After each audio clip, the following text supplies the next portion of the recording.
At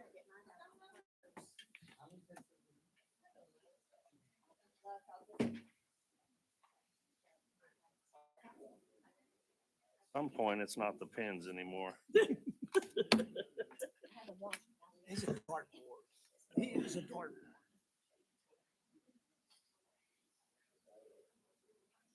He's a dartboard.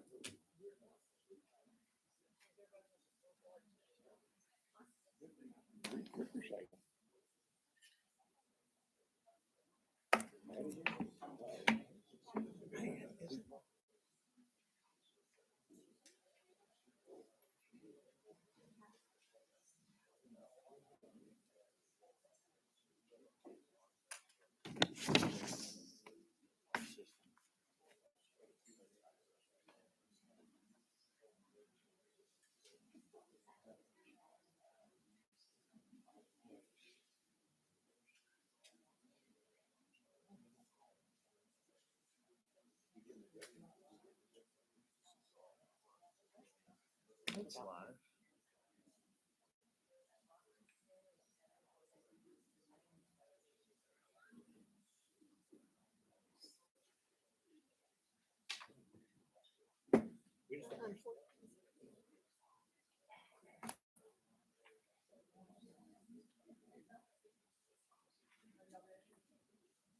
On the list.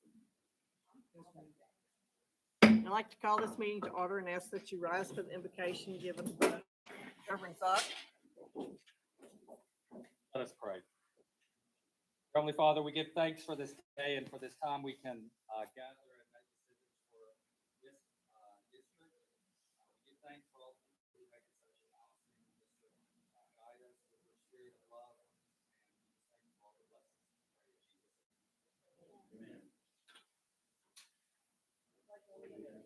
Flag of the United States of America, to the republic for which it stands.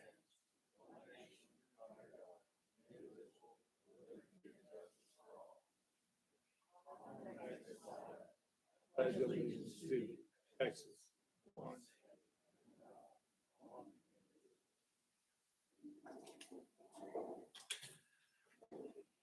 All for coming. During the course of the meeting, discussion of any item on the agenda should be held. Conduct a closed meeting in accordance with the Texas Open Meetings Act, Texas Government Code, Section 551, subchapters D and E, Texas Government Code, Section 418.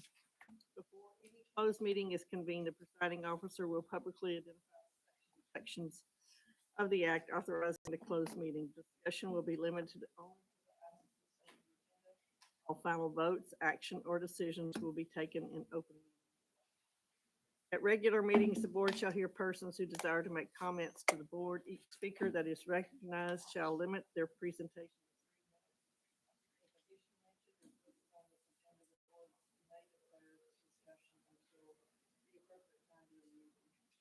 Referring to specific district employees, with the exception of the superintendent and board members, title only, not their name.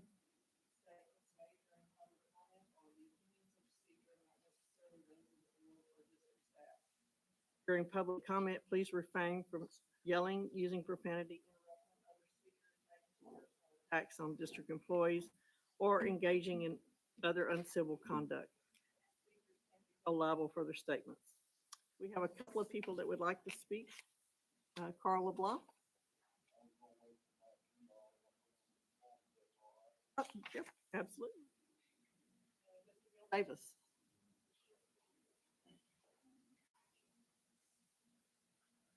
Would you pass these out, please? Thank you. Thank you so much, ma'am, for having me. My name is Bill Davis. I'm a retired sergeant with the Beaumont Police Department. I was their senior child abuse and sex crimes detective most of my 36 years with the department. I have had the honor many years ago of speaking to the Bridge City ISD teachers in an in-service training, but that's been 30 years ago. One of the things that Texas law does require as of 2003 is that every year there is in-service training based on child abuse awareness, and that is a state law. what I would love to propose is doing an in-service training presentation based on child abuse, on bullying, as well as the program that I do for junior high and high school students called Sex and the Law. In 1983, I began presenting programs on child abuse. 2 years later, I began doing a program for pre-K through elementary students, and we talk about everything on safety issues, including bullying, that keep children safe and have saved many lives. In 1991, I created a program called Sex and the Law that I have given to over 155,000 teenagers in Texas. I've never had the opportunity here at Bridge City ISD. I will tell you that there was a coach at the junior high school 7 years ago when my now 19-year-old grandson was in Bridge City Middle School that tried very hard to get me and these programs in to try and save lives in Bridge City ISD. It never happened. I will tell you that the week before last, I got a phone call at my home telling me about a 16-year-old granddaughter who goes to Bridge City High School who finally made an outcry of allegedly being sexually assaulted on a Bridge City ISD school bus after dark when she was in the band. It is now being investigated by the Bridge City ISD Police Department. I believe in proactive, ladies and gentlemen, not reactive. I would love to be able to have the opportunity to come to Bridge City ISD and do presentations not only for your teachers and administrators complying with Texas law, but I would also like to come and present the programs that I have on child safety for pre-K through fifth grade and Sex and the Law, which is not a sex education program. And the pamphlet you have gives a biography on me, and it also takes and tells you a summary of each of those presentations. I would love to visit with you more. Thank you. Have a blessed day. Thank you.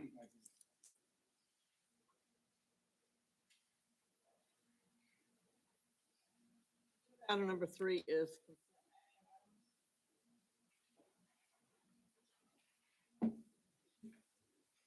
I'll make that motion.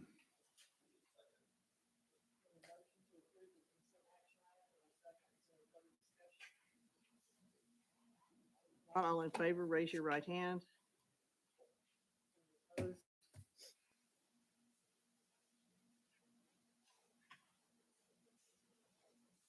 Anybody here from Bridge City? We do not. The next meeting is Wednesday night, so there is no update for this month.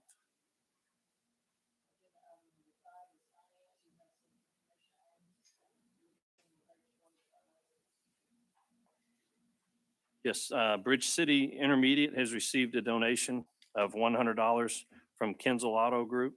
This donation was given to the Honor Choir as they received the most likes on Facebook for their performance in December.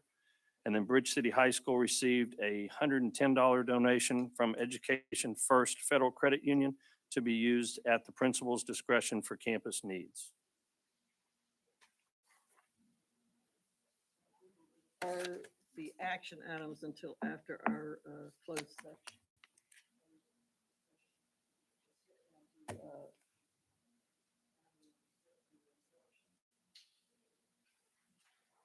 In your packet, you've got the proposed school calendar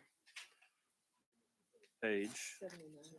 And actually, so the notes are on 79. The calendar that is outside of your packet it's the same calendar, except for during this last week when we were out, Texas Education Agency changed the dates for testing, for state testing. And those dates are on our calendar. So we had their previous dates. So now, again, it's the same calendar minus those few changes on the testing dates. But you can see the notes on page 79. This calendar is very similar to this calendar that we are live in this school year. So 176 total student days, 187 total teacher days. That banks us 10 days for weather events and such. You can see new teacher training dates, students' first day, August 10th. And then you can kind of go through and see all the different breaks. The one that is a little different, but again, it's the same as this year. That week, February 13th through the 17th, is listed as a winter break. This went to a calendar committee. Actually, 3 calendars went to the committee, and then 2 got voted on, and this is what the teachers ended up picking. I have a question. Yes.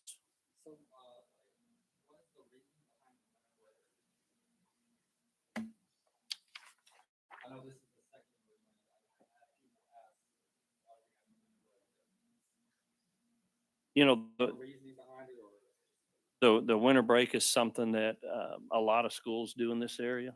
This one, actually, most schools in this area are this week right here. So we were a week early. This calendar aligns with what I did is sent out just to all the Orange County schools. Hey, send me your calendar so we can look at our spring breaks, different dates like that, to make sure those things lined up. And this is where all of theirs lined up. Dr. Fountain, do you want to speak on winter break and why? Or the process in general? We did present 3 calendars, one which did not have the winter break in it, and the teachers wholeheartedly liked the winter break. In terms of instructional aspect, it ends right at that 6 weeks, and so it gives like a sense of recency. Essentially, when kids come back, they're fresh, they're ready to go, and so that was something that they liked. Also, they kind of felt refreshed a little bit, but they've seen that after breaks, kids are ready and they feel good. Also, they wanted to start a little earlier so that they could have a longer instructional calendar year overall. And so those are the reasons that they gave for wanting that winter break.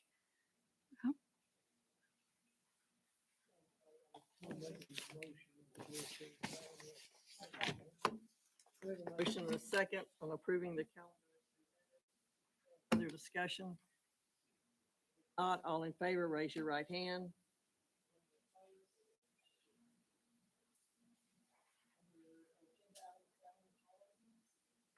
You have some information item. The district received a letter from Region 5 ESC dated January 27th, 2022, stating that the following places on the Region 5 ESC Board of Directors are up for an election this spring. Place 1 is Hardin County, place 4 Jefferson County, and place 7 Jasper County. So if there are people, if these are contested, then these ballots will be mailed out to us on March 1st. It'd be something that we address in the March board meeting. So it's just informational for now.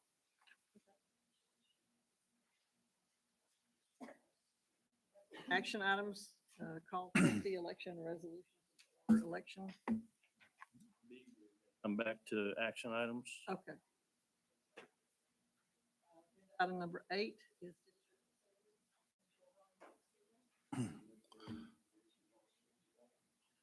He is not here this evening.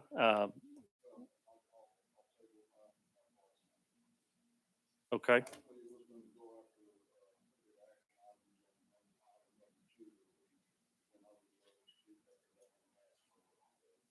Okay.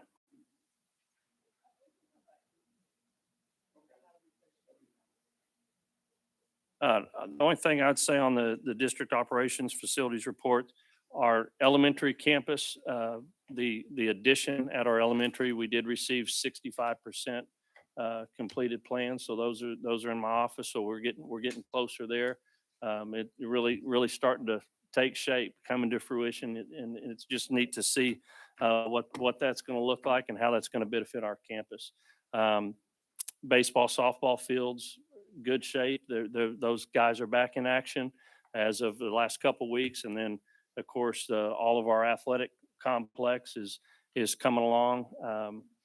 Today, goalposts got put in, and so we're asphalt. It was down late last week, I believe. It's kind of all running together, but it about 3 weeks, and it looks like it'll be finishing up here early March. So March 8th is their date for completion. Do you have any questions on operations wise?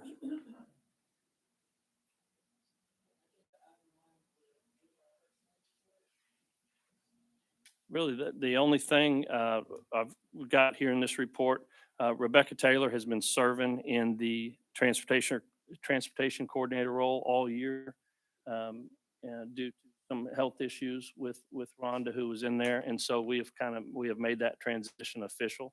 And so she is now officially the transportation coordinator, well deserved. Rebecca's doing a great job in there.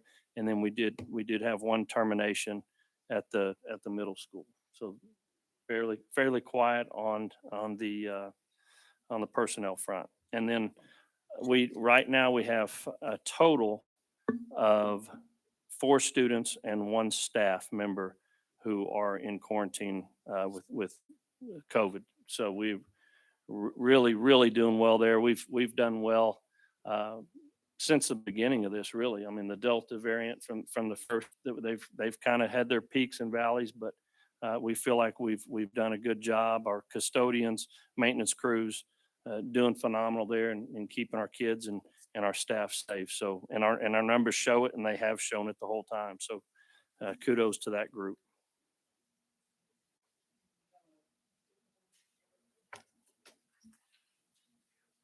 You can see, does everybody have my report? Enrollment, BCE 841, BCI 677, the middle school 720, high school 840, the 3,078 students. That was as of February 4th. And then our attendance, it's kind of the same story that we've had all year. Our attendance is lower than we projected, but it's lower all over the state. And so we're creeping up. Our attendance is starting to get a little bit better this 6 weeks. This 6 weeks has followed a lot like the pattern of the first 6 weeks. It was when that variant first came into play. We had a hard time. We had a lot of kids and staff out. But as we have gotten over that, our attendance has really picked up. And today it was close. It was really close to where it needs to be. And I think if we finish this year strong, then we'll be really close. So that's being conservative with our attendance and with our student projections has paid off here. If we would have projected more of kind of what we thought, we would be really in a world of hurt. But that's good job by just budgeting and business office from the very beginning and being conservative with our picks there. So we're not in bad shape. The state is in pretty bad shape overall, but I think we're faring much better than the state average. You can see all the other reports that are attached after mine. You've got Director of Special Education, the technology report. So those are behind my report. Upcoming events, they're at the bottom. For this week, the middle school lunch tour on Wednesday. This is February School Bus Month appreciation month, but the 22nd, Tuesday next week, is the official School Bus Driver Appreciation Day.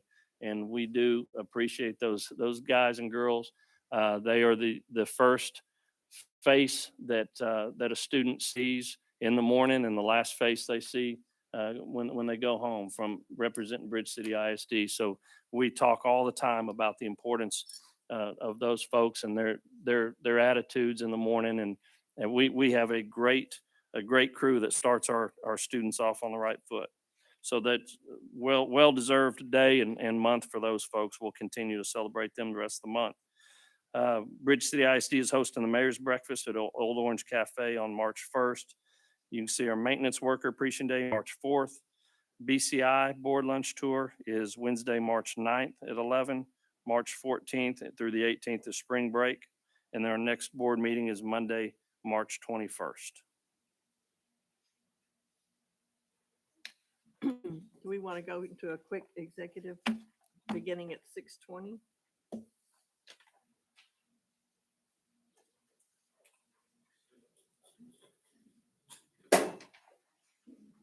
We won't be long.